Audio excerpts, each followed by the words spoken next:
Þetta er stórleikur á morgun, Silkeborg. Hvernig líst þetta á þig? Mér líst bara mjög vel á það. Við erum búin að koma okkur í heldur skemmtilega stöðu með að eiga góðan leik úti og teljum okkur bara eiga hörku séns á móti virkilega góðu liði. Þeir eru aðeins að hiksta núna og það verður ekkert svona, þetta er ekki venjulegur leikur fyrir þá að fljúga og koma til Akureyrar og fara á öðruvísi völlinn þeir eru vanir, þannig að við ætlum að nýta okkur það og gefa teljum okkur eiga góða séns að gefa þeim góðan leik og ekkert flókið, við ætlum okkur bara að fara áfram. Hver var svona lykillinn að góðum úrslitum í fyrri leiknum og þurfum við að gera saman núna á morgun? Já, það er gott skipulag, það er ekkert launungarmál að Silkeborg er með frábæra leikmenn. Við vorum, taktíkin gekk vel, strákarnir stóðu sig ótrúlega vel, hvernig við héldum þeim í skefjum og svo á boltan sem ég var ótrúlega ánægður með okkur að við þorðum að gera vel, við héldum í boltan og það eru svæði á móti þessu liði sem þú getur farið í og fengið smá frið. Þeir eru ekki gott pressulið og vita það sjálfur og það er þekkt í Danmörku og þannig að við náðum að gera vel bæði á boltan í uppspilinu og svo náðum að loka vel á þá og við fáum 3-4 góða sénsa og ef að hlutinni gangi upp hérna heima og við hefum aftur góðan leik þá er ég fullviss að við hefum góða möguleika að vinna á. Ætlaði að fara eitthvað hærra á völlin eða ætlaði að bíða meira? Hvernig sér þetta? Nei, bara mjög svipað. Ég tel möguleika okkar vera best að fara áfram að spila skipulegan varnarleik. Það sást nokkur sem fórum aðeins á pressan gekk ekki, þá eru þeir fljótir að refsa og þeir eru bara með virkilega mikil gæði. En þeir spila áhættusænginn fótbolta og nú er tímabilið að byrja það og þeir eru búin að haltra. Þeir töpuðu fyrsta leiknum og gerði jafntefli okkur sem var ekki jákvætt og töpuðu svo næsta leik. Þannig að það er komin alvöru pressa á þá og þeir eru með nokkra unga leikmenn sem ég held að muni finna fyrir því ef hlutinni gangi ekki upp. Þannig að ég myndi segja að svona hvernig að byrjun leiksins og í rauninni fyrri hálfleikur geti gert mikið fyrir okkur ef stöndum okkur vel og þeir geta byrjað að efast og fara að vera stressaðir. Talar pressuna á þeim, fjölmiðlar létu það alveg heyra eftir fyrirleikin, fannst þér sanngjarnt? Já, bara við því að búast. Ég held að danski fjölmiðlar hafi ekkert rosalega mikla virðingu fyrir íslensku fótbolta ennþá en ég held að muni aðeins breytast þegar menn líta og sjá bara hvað liðin hafa gert í Evrópu undanfarið, Víkingur og Breiðablik sem dæmi og við fyrir 2 árum, þannig að íslenski fótboltinn er bara að batna og ég tel okkur eiga séns á móti þessu liðum ef þú spilar rétt úr spilunum. Danski fjölmiðlar vilja meina við hefum ekki að breyk, þannig að það komir ekkert óvart að þeir hökkuðu Silkeborg í sig og það er bara frábært fyrir okkur.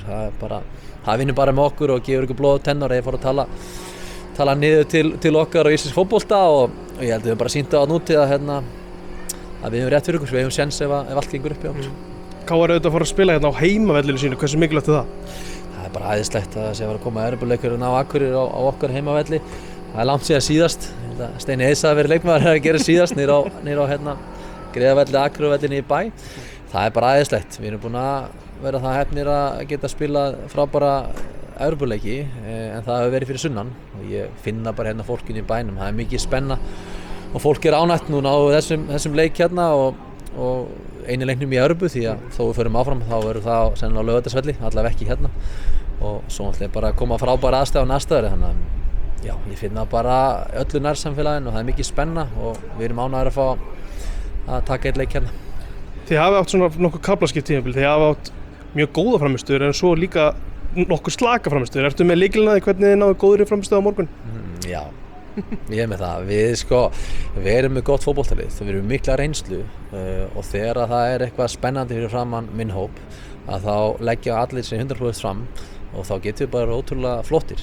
Við höfum lent í því í sumar að eiga lélega leiki og lélega frammistöður og fyrir mér þá er það í hausnum á okkur, það er ekki í löppunum á okkur, við erum með mikið gæði, við þurfum einhvern veginn að finna þetta hungur, þessa greddu að þið virkilega langi þetta því að við erum ekki þar að við getum farið að spila með 70, 80, 90% hugarfarið á árangri. Deildin er bara í jöfn og ég vona að menn séu bara átt að segja á því og búin að vinna 2 af síðustu 3 leikjum í deildinni, búin að eiga núna flotta frammistöðu og ég veit bara svona frammistöðu að gefa mönnum mikið og ég vona innilega að við tökum það með okkur í deildina því að alveg sama þó að séu búin að spila vel undanfarnar vikur þá er deildin bara svo ótrúlega jöfn að þetta það er stutt á milli í þessu og við erum með þetta í okkar höndum en menn þurfa að átta sig á því og þú ert að leggja 100% fram saman til þess að fari vel og það er það sem við stefnum að.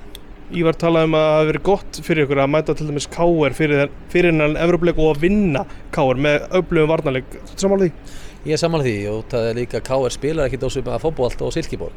Þeir vilja spila með jörðinni, þeir vilja finna svæðin á bakvið miðjumennin okkar, leiti sömu svæði, þannig að það var bara fína æfing fyrir þennan leik og já, við unnum þann leik og það var gott, þannig að ég tel klárlega að hjálpa okkur en svo er bara svo stutt á milli í fótbolta ef við lent snemma undir úti eða 1-2-0, hvað þá, við gerðum vel, heldum bara 1 mark og skoruðum sjálfur og fengum svolítið að færum, þannig að það gefur bara trú og það er það sem við förum með ákveðin leikinn á morgun. Við vitum það að þetta verður erfitt en við vitum það og menn fundu það að við eigum séns og það gerir mikið fyrir okkur.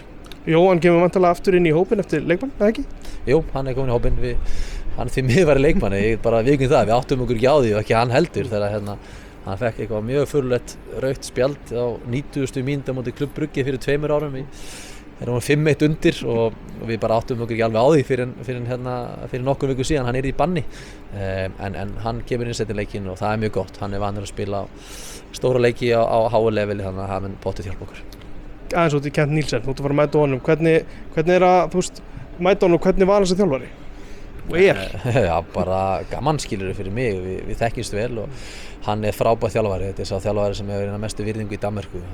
Enginn sem hefur þjálfað fleiri Superliga leiki heldur en hann, hann verður náttúrulega, gerir Álaborgarmeisturum, hann verður sjálfur sem leikmaður Evrópumeistari með Dönum og er í öðru sæti í ensku Premier League með Aston Villa, hann er bara með huge feril og nýtur mikla virðingar í Danmörku og það er bara gaman að mæta honum og áttu gott spjall fyrir leikinn og við munum hitt setna og gott spjall á eftir líka. Þannig að bara aðeins þetta, svolítið furðulegt að mæta þjálfara sem bara þjálfaði mig og ég var mjög náinn hjá honum. Að lokum, það verður full stúka þetta á morgun, hvernig heldur að vera lappinn á völlin og bara heyra lætin?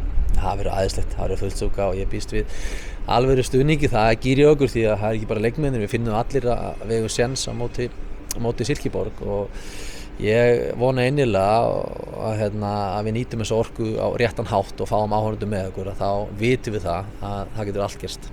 Takk fyrir þetta. Takk fyrir.